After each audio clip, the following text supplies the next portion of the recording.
Bonjour à tous et à toutes. Je suis Emmanuelle Porcher, je suis professeure au Muséum d'Histoire naturelle et je travaille au Centre d'écologie et des sciences de la conservation. Je suis écologue et donc en charge de la valorisation scientifique des données de l'Observatoire agricole de la biodiversité. C'est ce que je vais vous présenter aujourd'hui. Avec un point de départ, je pense qu'avec les présentations qu'il y a eu depuis ce matin, on est à peu près tous d'accord sur le point de départ qui est que l'agriculture et certaines pratiques en particulier ont des effets assez forts sur la biodiversité dans les espaces agricoles. Donc là, c'est quelque chose que je vous ai illustré avec un exemple en particulier, qui est la comparaison entre l'agriculture biologique et du conventionnel, qui est particulièrement étudiée, mais c'est vrai pour plein d'autres types de pratiques. Et cet effet de l'agriculture sur la biodiversité, ça a des conséquences potentiellement pour la production agricole, avec cette notion de service écosystémique qui a aussi été déjà mentionnée ce matin. On a parlé notamment de la fertilité du sol avec Lionel Ranjard et puis du contrôle biologique. Ici, je vous ai mis un exemple relativement récent avec une étude qui suggère un rôle potentiel des chauves-souris dans le contrôle d'un ravageur de la vigne qui est le ver de la grappe, mais qui doit s'appeler aussi une tordeuse. Alors, je ne suis pas spécialiste de la viticulture, donc je peux me tromper. Le résultat de ça, c'est que de l'intensification de l'agriculture avec les méthodes conventionnelles, ça peut, de façon contre-intuitive, résulter en des pertes de rendement ou au moins des pertes de revenus liées à l'intensification. Et donc, je pense qu'on est tous d'accord pour dire qu'il y a un besoin de changement de pratique. Et on a vu depuis ce matin des jolis exemples de possibilités de pratiques alternatives pour lesquelles il manque encore une quantification des conséquences sur la biodiversité dans les espaces agricoles, sur le retour de biodiversité dans ces espaces agricoles. Et donc, ce dont je veux vous parler aujourd'hui, c'est l'apport possible des sciences participatives, donc, qui sont des programmes qui font intervenir des chercheurs et des non-chercheurs pour étudier une question scientifique. Donc, l'apport de ces sciences participatives pour essayer de documenter les changements de biodiversité en lien avec les pratiques. Donc, c'est potentiellement une approche qui serait complémentaire des approches sensibles dont on a entendu parler ce matin. On voit des changements de biodiversité et l'idée, c'est d'essayer de mettre un peu des chiffres sur ces changements. Donc, l'Observatoire agricole de la biodiversité, c'est un programme de sciences participatives qui est spécifiquement dédié aux espaces agricoles. Et ce que je vais vous présenter là tout de suite, c'est une partie de ces résultats ont été publiés récemment. Donc, ça fait partie du travail de thèse d'Olivier Bio. Et je pourrais vous communiquer les articles. Donc, il y en a un en anglais, il y a une version aussi en français si vous voulez avoir plus de détails. Cet observatoire agricole de la biodiversité, il fait partie d'un ensemble plus vaste de programmes de sciences participatives qui s'appelle Viginature, qui est coordonné par le Muséum d'Histoire naturelle.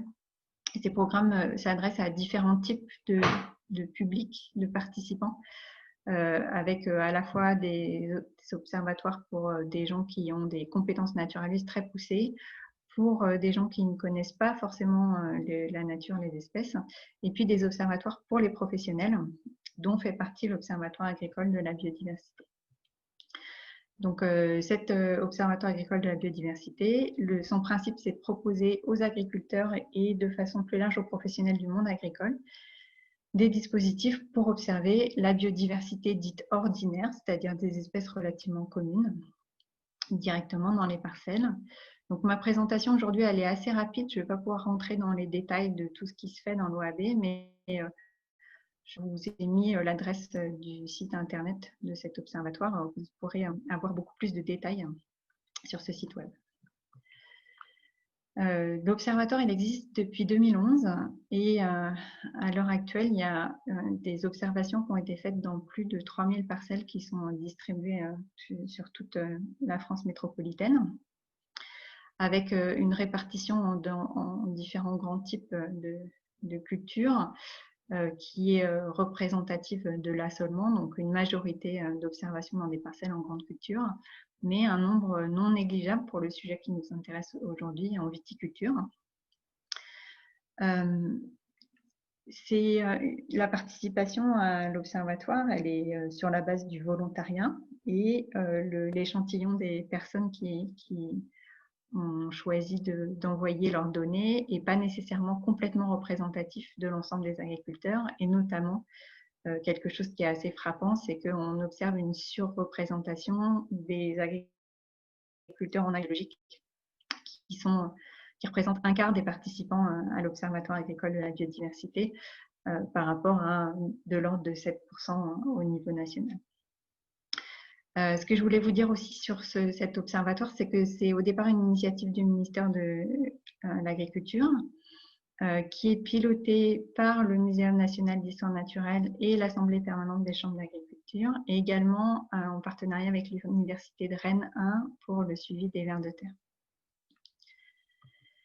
Il y a également une animation locale de cet observatoire, donc vous pouvez trouver des contacts locaux pour mettre en place les protocoles. Alors, l'animation locale est beaucoup faite par les chambres d'agriculture, mais vous avez une diversité d'autres types d'acteurs qui contribuent à l'animation locale, par exemple des fédérations de chasseurs, des CIVAM ou des centres permanents d'initiative pour l'environnement. L'Observatoire propose 4 protocoles qui ont été choisis pour cibler des groupes qui ont un intérêt pour les agriculteurs et l'agriculture. Donc, un protocole pour les abeilles solitaires dont l'abondance va être estimée en suivant le remplissage de nichoirs posés pour ces abeilles solitaires. Un protocole qui va suivre les papillons sous la forme d'un transect. Donc, on parcourt une ligne en bordure de parcelle et on note tous les papillons qu'on observe.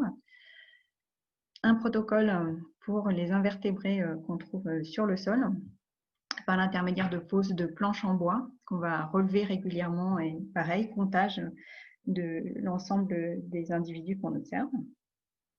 Et puis, un protocole sur les vers de terre avec un système d'arrosage avec une solution irritante à base de moutarde qui fait remonter les vers de terre et qui permet de les compter et de les identifier en grands groupes. Donc, ces différents groupes vont jouer un rôle, par exemple, dans la pollinisation pour certains types de cultures, dans le contrôle biologique, mais ça peut aussi représenter certains groupes de ravageurs des cultures. Ensuite, je vous ai mis quelques diapositives avec un peu plus de détails sur les protocoles. Je ne vais pas les passer en détail parce que je n'aurai pas le temps de le faire, mais je vous les ai mises pour que vous les ayez derrière. Donc, pour les vers de terre, pour les invertébrés du sol avec les planches, pour les abeilles solitaires et pour les papillons.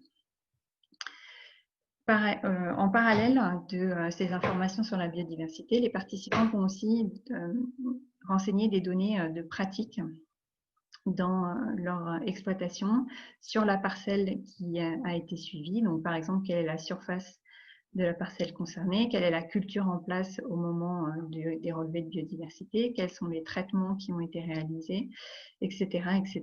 Je ne vous fais pas toute la liste, mais il y a de l'information assez détaillée sur les pratiques. Et donc, le travail qui a été fait pendant la thèse d'Olivier Billot, notamment, c'est d'essayer de regarder avec quelques années de recul, donc depuis 2011, est-ce qu'on a pu voir des variations temporelles dans l'abondance des différents groupes de biodiversité qui ont été suivis? Et si variation temporelle il y a, est-ce qu'on peut trouver un lien entre ces variations temporelles et certaines pratiques dans les parcelles ou certaines caractéristiques du paysage? Donc aujourd'hui, dans les 5 minutes qui me restent, je vais me focaliser un petit peu sur les résultats qu'on a obtenus sur la viticulture, pour lesquels on avait des nombres de parcelles suivis variables selon les groupes de biodiversité. Donc, le protocole qui est le plus utilisé en général dans l'OAB, c'est celui sur les abeilles solitaires. Donc là, on avait 252 parcelles en viticulture avec des suivis d'abeilles solitaires. Et puis des chiffres plus petits sur les autres groupes, notamment le groupe des vers de terre. On n'avait pas assez de parcelles pour vraiment faire des analyses. Donc, spécifiquement sur les parcelles en viticulture, il n'y a pas eu d'analyse des vers de terre. Un autre avertissement que je voudrais vous donner, c'est que les analyses que je vais vous présenter, elles ont été faites pour comparer des choses qui sont comparables d'assez loin quand même, c'est-à-dire les différents grands types de cultures. Et donc, on a travaillé sur une description des pratiques très grossières pour pouvoir comparer de la grande culture, de l'arboriculture et de la viticulture. Et clairement, ce ne sont pas des analyses qui sont faites spécifiquement pour analyser comment les pratiques de la viticulture ont un effet sur la biodiversité. C'est quelque chose qui reste encore à faire, mais pour le moment, on a trop peu d'observations pour vraiment creuser aussi finement. Et alors, parmi les principaux résultats qu'on a obtenus, et ça c'est un résultat qui est valable pour tout type de culture, c'est qu'on a observé des changements dans l'abondance de différents groupes de biodiversité après moins de 10 ans de suivi. Alors, en général, ces changements, ce sont plutôt des déclins, donc une abondance qui a tendance à diminuer, notamment pour les abeilles et pour les papillons. Mais dans les parcelles en viticulture, on a pu observer aussi des augmentations. Et par exemple, ici, vous avez la valeur moyenne d'abondance des coléoptères dans les parcelles en viticulture entre 2011 et 2017. Donc, vous voyez une augmentation assez marquée de l'abondance de ces coléoptères. Par ailleurs, on a pu mettre en évidence des effets des pratiques. Alors là, un résultat qui ne va pas du tout vous surprendre parce que ça a l'air d'être bien discuté et bien connu, c'est l'effet de la gestion de l'interrang et notamment la présence d'un enherbement ou pas. Pour tous les groupes, on a systématiquement cet effet positif de l'enherbement sur l'abondance des individus présents. Et enfin, on a montré que les variations dans le temps de l'abondance des espèces, elles dépendaient des pratiques. Et alors, pour le cas particulier des vignes, on a un résultat qui nous a beaucoup surpris parce qu'il va un petit peu à l'encontre de ce qu'on attendait et de ce qu'on observe dans les autres types de cultures. C'est que l'abondance, la diminution d'abondance des papillons, donc il y a de façon générale une diminution d'abondance, mais cette diminution d'abondance, elle est moins marquée dans les parcelles où il y a plus d'utilisation en général de passage de pesticides et de fertilisation minérale. Alors que les parcelles avec peu de passage de pesticides et de fertilisation minérale sont plutôt des parcelles où le déclin est plus fort. Donc on observe exactement le contraire dans les grandes cultures et dans l'arboriculture. Et c'est quelque chose qu'il faut qu'on creuse, qui a peut-être à voir avec le fait que les principaux pesticides qui sont utilisés en viticulture, ce sont les fongicides, et que si ça a un effet négatif sur les micro-organismes du sol, par exemple, comme l'a montré Lionel Rangard ce matin, ça peut peut-être avoir un effet positif sur la flore et par effet de cascade sur des espèces qui dépendent de la flore. Ce qu'on a montré aussi dans les vignes, c'est que les variations d'abondance, elles étaient corrélées au paysage et notamment à la présence de forêts ou de bois à proximité des parcelles. Et en particulier, pour les abeilles sauvages, on a plutôt une tendance à l'augmentation dans des parcelles qui sont à proximité de bois et au contraire un déclin dans des parcelles qui sont assez éloignées. Donc, en termes de conclusion, c'était vraiment un aperçu très rapide des principaux résultats qu'on a pu obtenir. Ce que nous disent ces premiers résultats, c'est que même après quelques années d'observation, on peut déjà caractériser des changements de biodiversité et de les relier aux pratiques. Il faut faire quand même attention dans l'interprétation. Donc, d'une part, même s'il y a 3000 parcelles au total qui sont suivies, ce qui est vraiment beaucoup, à l'intérieur d'un même type de culture, d'un même type de pratique, on reste encore avec des échantillons de taille assez faible. Donc, il faut faire attention à généraliser avec précaution les résultats qu'on trouve. Par ailleurs, nos approches, elles sont toujours corrélatives.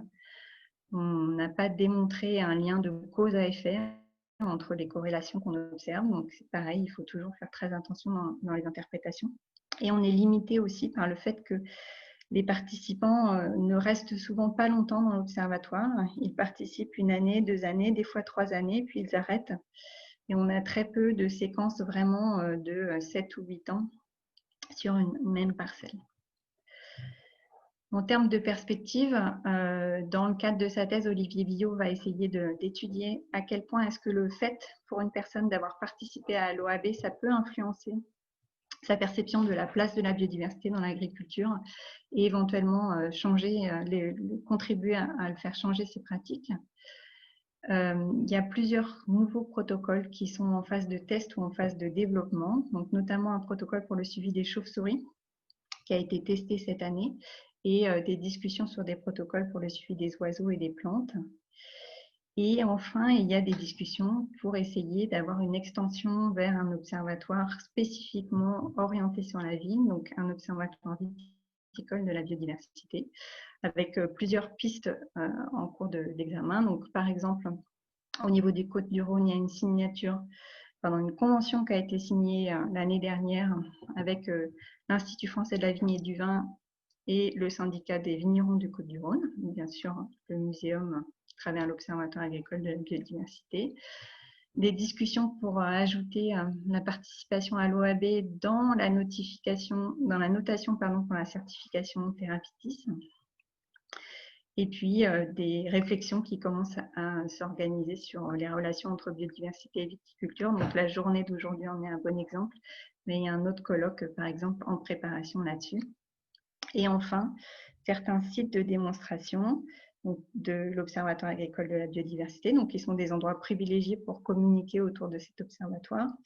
Certains de ces sites sont en viticulture, donc c'est le cas par exemple de l'association Agrophile, et il y en a un également dans le sud-ouest. Voilà, je m'arrête là. Je vous remercie. Et puis, si vous avez des questions, je pense qu'on a encore quelques minutes. Merci beaucoup, Emmanuel. Alors, pour préciser, en fait, Agrophile n'est pas encore site de démonstration en viticulture. On a commencé des suivis sur des parcelles qui seront plantées si tout va bien l'année prochaine.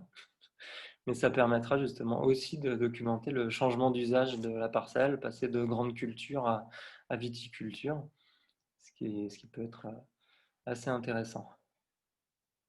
Alors, il y avait une question de Frédéric Santi, donc, qui fait de la recherche participative aussi à l'INRA d'Orléans, qui demande pourquoi les participants ne continuent-ils pas. Est-ce qu'il y a des explications documentées à ça? Alors, on n'a pas fait d'études spécifiques pour essayer de comprendre pourquoi les participants ne continuaient pas sur l'OAB, mais c'est quelque chose d'assez général dans tous les programmes de sciences participatives, le fait qu'il y ait un renouvellement assez important des observateurs. Et c'est lié notamment au fait qu'il manque de retour sur leur participation et sur leurs observations. Et c'est vrai dans l'Observatoire agricole de la biodiversité. Par exemple, c'est la première fois avec ce travail-là qu'on a une analyse des données avec des retours pour les observateurs, mais qui restent des retours à une échelle spatiale très large et ils n'ont pas de retour personnalisé et notamment pas directement des retours pour leur dire dans votre parcelle, la biodiversité est plutôt en bon état, pas en bon état, pas de retour pour leur suggérer des changements de pratique. Et ça, c'est pas simple d'utiliser ces données qui sont récoltées à l'échelle de la France entière. On peut faire des analyses sur des tendances très générales. C'est plus compliqué au niveau local de dire dans votre parcelle, voilà ce qui se passe et voilà ce qu'il faut faire. On travaille là-dessus, mais ça demande un gros boulot. Donc, en tout cas, tous les protocoles sont disponibles directement sur le site internet, donc Observatoire agricole de la biodiversité. Et Jean-Marc demande comment peut-on être candidat pour participer au programme. Alors, si vous souhaitez accéder dans le cadre d'un programme de recherche ou dans le cadre d'une analyse de la biodiversité sur votre territoire, vous pouvez faire des demandes auprès de l'Observatoire pour accéder aux données. Donc ça, il faut me contacter moi via l'adresse de contact qui est sur notre site internet. Et pour participer, en fait, c'est ça, c'est comme le disait Emmanuel, sur la base du volontariat. Et donc, vous pouvez vous inscrire directement sur le site. Là, il faudra attendre début 2021 que le nouveau site soit lancé. Mais vous pouvez vous inscrire, c'est n'importe qui peut participer tant que vous avez accès des espaces agricoles pour faire des relevés de biodiversité. Je vais mettre mon adresse mail dans le chat.